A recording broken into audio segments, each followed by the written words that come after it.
Morning, guys. Welcome to another coffee time with Brian. Hey, guys. I love my coffee. Love my coffee. We're post ACP, guys. ACP 2018 is over. It's officially done.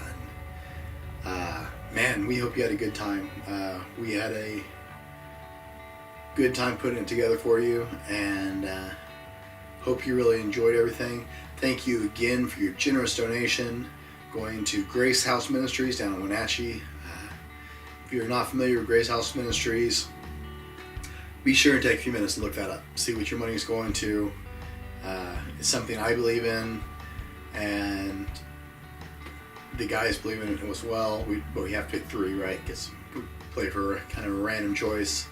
So thank you for that generous donation. Check out what they're doing, guys. It's a good work. It's connected to Lighthouse Ministries of Wenatchee, which King's Orchard, our sponsoring congregation, does some work with, and it's a really great ministry. We had a good time this year. I hope you guys enjoyed the theme. We were trying to be silly. We were trying to have some fun and talk about a very serious subject in kind of a lighthearted way. Thanks to Jay and Taylor for bringing us some really great lessons this week. That was awesome. I hope you guys really liked them. Leave us comments below. Tell us what you like most about ACP. And you know what? As long as you're being nice about it, give us some constructive feedback. If there was something you think that we could have done better or you would have liked to see us do differently, as long as you're not rude about it, put it in the comments below. I read all of them, guys, I promise. And we would love to have your feedback on the event. In probably a week and a half, we haven't set the date yet. Dave and Zeke and I and any of our sponsors who are interested in being a part of it will sit down and have what's called a post-mortem meeting. It's a really grim sounding name to say. We're going to sit down and review the event and talk about pros and cons and things we want to change and things we want to address. And if you send us email, you can send us email, I think, at registration@acpyouth.rally.org, and Dave will get those and bring them to us. Or all three of us have emails. Sorry, my voice is still shot from the weekend, guys. I hope this actually turns out well. The address you need to know is Youth Venture Northwest. That's youthventurenw.org. And you can send an email to Dave, Zeke, or I just by putting our names. Dave at Zeke at Brent at youthventurenw.org. Those are our emails associated with the event. And guys, send us your feedback. Tell us what you think. Tell us what you like. We love doing this for you guys, and it's all about praising God and helping people grow. But your feedback is most welcome. It helps us make a better event for you guys. I appreciate. I had some of our chaperones come and talk to me after the event with some ideas and thoughts. And please email me those again, because I'm not going to remember anything for a few days. By the time we get done with the event, the three of us are so tired that we basically sleep for the next 2 or 3 days anyway. So send written comments. Tag us on social media. If you guys got pictures, send those to us. We'd love to have them. Tag us on social media. Share it with us. We want to share in your experience because we're grateful that you're a part of our experience. How do we go back to normal life now? That's rough. That's one of the things that Dave and I put out some videos talking about that right before the event. And we specifically talked about that right before the event because we are all too familiar with the post-event kind of depression that can happen. You get done with an event like this and you're on a spiritual high, and then you got to go back to the real world, and it's like, just crash. And it's not just you guys. We do it too, guys. We get done with this, and it's so incredible, and then we go back to our normal jobs and go, because we all work full-time jobs. None of us are paid ministers anywhere. and I'm not saying they aren't, full-time workers, but all of us have, Monday to Friday or some days 7 days a week kind of work, where we go work on computer stuff, and so we're facing the same thing. Today's my last day off. I work Wednesday through Saturday usually, and so I'm dealing with going back tomorrow. I'm grateful that I had a day because my brother-in-law dropped in, and it gave me a chance to visit with him before he gets ready to leave for a while. So, but I'm exhausted, guys. You can hear my voice still. This is Tuesday, and this is what my voice still sounds like, with some sinus issues on top of being at the event all the weekend. And you got to go back to the reality. And it's hard to do. There's a story in the Bible, and I'm going to get this wrong, so you guys feel free to correct me down in the comments. I want to say it's Elijah, but it might be Elijah. Am I the only one who always messes that up? Someone, tell me down below if you mess that up too. I know a lot of people do, so it makes me feel better to think I'm not the only one.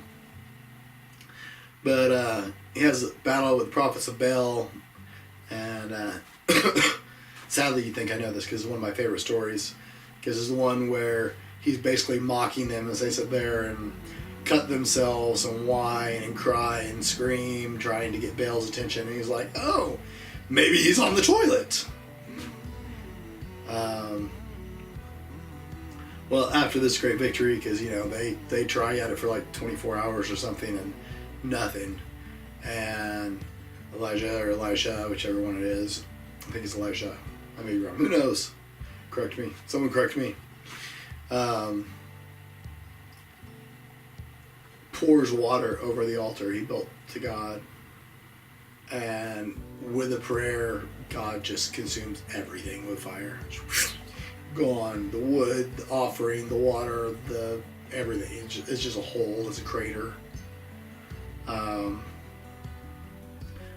And he has this great victory, and you think, wow, that's an awesome place to be. Oh no, he ran away. The queen was rather unhappy with his performance and wanted him dead. So no time to celebrate. No, he goes and runs and hides. And he's hiding on the mountain and hears from God, says, why are you here? And the guy just breaks down. He's like, oh, woe is me. They want to kill me. They want my head on a platter. Oh. Sounds like my daughter when I tell her she has to wear sneakers instead of her Crocs, I don't understand Crocs. Maybe you're a fan of Crocs. I don't understand Crocs. Dave likes them. I hate them. But my daughters love them. Anyways, I digress. So, God was like, cover your face, I'm coming by. And, you know the story. There's an earthquake, and there's a fire, and there's a wind that rips everything apart. So we might call it a tornado or a hurricane or something. I guess splitting rocks. I call that at least a tornado. And God's not in any of those. And then there's just a gentle breeze and a quiet whisper, and there's God. So he goes out to have a heart-to-heart with God. Guys, you would think that he would come off that just psyched. This huge spiritual battle has been won. And, oh no, it doesn't matter. God won this huge spiritual battle, but instead you're gonna worry about some queen who's unhappy with you, because God can't take care of that just because he did this, right? That doesn't make any sense. Sorry, I keep looking at my phone to make sure my camera's right on. Come on, babe. But God can't take care of an angry queen just because he just, vaporized an offering and all that on the mountain. That baby girl. With my dog, this is Kira. And, but, it's not the only time in the Bible there's other stories where people come off huge spiritual victories, and Jonah totally didn't get it, right? He saves Nineveh, and he's so angry about saving Nineveh that he totally misses the fact that he just saved people. I mean, God saved him, but he was the messenger, and no, he's angry about it. VeggieTales does it really well. I like VeggieTales, guys. You should watch VeggieTales. I don't care what age you are. VeggieTales really gets the stories pretty good, and really puts it in a really understandable format. I know a lot of adults who like VeggieTales, and teenagers and college kids. And as much as my daughters do, I actually like to sit down and watch them with them. But guys, that's where we're at, right? It's post ACP. We had this great weekend. And guys, I loved Devo time on Saturday night. I hope you guys are enjoying that. That's something we started last year. The Fireside Devos are just very exciting to me. It's a great time to just plug in, or moreover unplug, and just worship God together. And I was really encouraged by y'all singing. That was just awesome. I was sitting in the back listening to you guys sing and singing with you, and it sounded amazing, and I'm so glad. I hope you guys enjoyed the message that night, but moreover, I just hope you guys enjoyed the whole environment. That was a very cool thing I enjoyed. And let us know if you guys are enjoying the firesides, because, put that in the comments below. I'm trying to get you guys to actually comment below, because I really do want to know what you guys have to say about this stuff. Okay, sit down, Ben. Sit. You got love, sit. But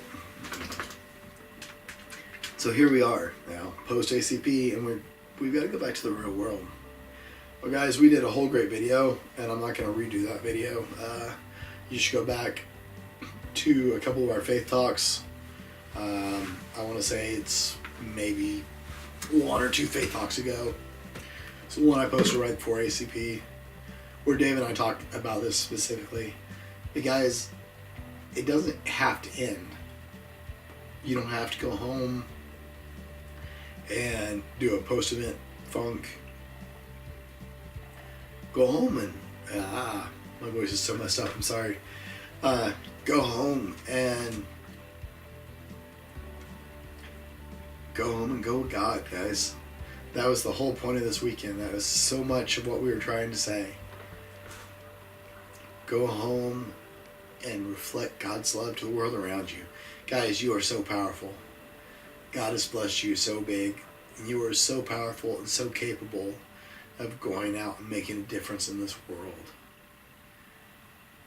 You don't have to just go from event to event. Go home and make something. Dave and I have talked about this before in these videos, and I'll tell you again now. If you're not sure how to plug in, talk to somebody. If you don't feel like you have the way to plug in at your congregation, and you're not sure how to get started, start something new. If you need some help with that, contact us. We would love to help you plug in. Tell us what you're good at, tell us what you're passionate about, and a bit about yourself, and we will help you figure out how to use the gifts God's given you to start your own new ministry. Guys, I've been really privileged over the years to work on a lot of really cool stuff. I've worked on workshops. I've worked on multiple workshops now. I've directed teen events. I've directed camps.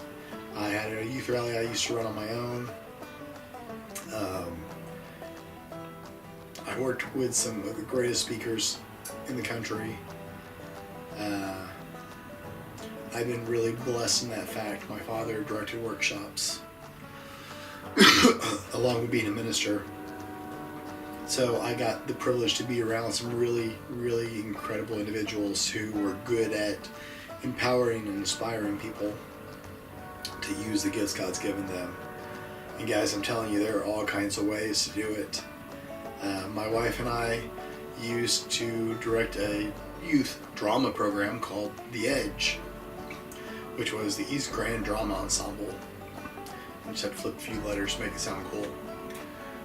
Otherwise it'd be like egged. It's not really a good word. But we ran a drama program for teenagers at our church for, I think, like 2 years. And it was incredible. And we expanded that and had a singing group besides the drama team. Because we had all these very talented kids who were big into performing arts and had all these amazing talents. They didn't know how to plug in, so we created a ministry where they could use their creativity, and it was incredible. And the elders and the minister there were behind us all as we did this. My wife was part of a drama group that actually performed at ACP forever and a day ago. And hey, if your church has something like that, let us know. We'd love to have you at ACP. Let us know. We'll fit you in somehow. But, you know, my wife and I both performed with drama groups at ACP when we were younger. And you don't see those very often anymore. Guys, we want you to plug in at your congregation. We want you to plug in locally. We want you to plug in nationally. We want you to plug in any way that God moves you to plug in. And that's how you avoid the funk after these events. You plug into the power of God. Get into His Word. Open your Bible. Spend some time in prayer. And feel and seek God on what He's moving you to do. You're talented. All of you. It's one of the greatest things for me as an adult, as an event director, is meeting you guys. I spent a lot of time basically being the stage manager at ACP, so I don't get to interact with you guys a whole lot. I'm usually back in the booth pointing cameras and working with my audio people and my video people and trying to make it a better event production wise, so you guys are engaged with it. So I don't get to visit with you guys as much as I would like to, but every year I get to meet a couple of you. Every year someone takes the time to be patient with me because I'm very busy at the event, and they're patient enough with me to wait and talk to me intermittently as they can, and I get to meet some of you guys, and it is incredible because I've yet to ever meet somebody who wasn't interesting at ACP. I'm a Doctor Who fan, and it's one of the great quotes from Doctor Who. You may not be a sci-fi fan, but shout out for my Whovians below. You know, I'm a big Doctor Who fan, and one of the things he said, I'm going to paraphrase because I don't remember the exact quote, was, you know, in however many thousands of years he's been around, he's never met anybody who wasn't interesting and worthwhile. It's one of the great things about the character is he doesn't judge people, and he gets the chance to know who they are and what motivates them and why before he decides how he feels about them. But he's at his best. He's never met anybody who wasn't interesting or worthwhile. You are all so interesting and so incredible and so worthwhile. We enjoy visiting with you guys and getting to know you and getting to be a part of your lives in any way we can. And that's why we keep doing this year after year, is you guys are spectacular. You have so much to offer the world for God. You have so much to offer the world anyway. As a person, as an individual, you are worthwhile, you are valuable. You have so much to offer the world ahead of you. There have been a lot of people. There's never been another you. Okay? And don't get that confused with this whole special snowflake movement. Okay? Because that stuff irritates me. Everybody is special. But that means we have to treat everybody like they're special. But not in, I'm so special and delicate that I can't be bothered by you. Alright, everybody has something to offer. I work with a team of people And sometimes we get along and sometimes we don't. But everybody I work with brings something unique to the team. You bring something unique to everything you touch. God made you special. He loves you very much. And He gave you an ability to go out and reflect His love like nobody else. Guys, we want to help you find it. We want to help you plug into it. But that's how you get past the funk after an event like this, is you don't stop. You just keep moving forward, doing what you know God wants you to do. You came out of this event hopefully understanding that the answer, the ultimate answer for how God wants to use us to change the world is by loving people. I hope that's what you took away, because that was the big point. The guys gave you some excellent directions on how to do that, some tools for the tool bag, but it's up to you how you use those tools you've been given to go out and reflect God's love. Guys, I hope you like the series. This is uncut, raw, unfiltered us. No fancy cuts, no bunch of takes. I do this all in one take. This is as raw as we get, because that's one of Dave and I's attributes that we've been told people like about us, is we're just pretty much raw and unfiltered. You get what you get what you see. This is us. Wow, guys, I hope you like the series. Go out and do something great with your lives. Go out and love people. Serve God by loving people. And do something great, because you have it in you. God made you special, and He loves you very much. Now go out and reflect His love. And thanks for having a cup of coffee with me.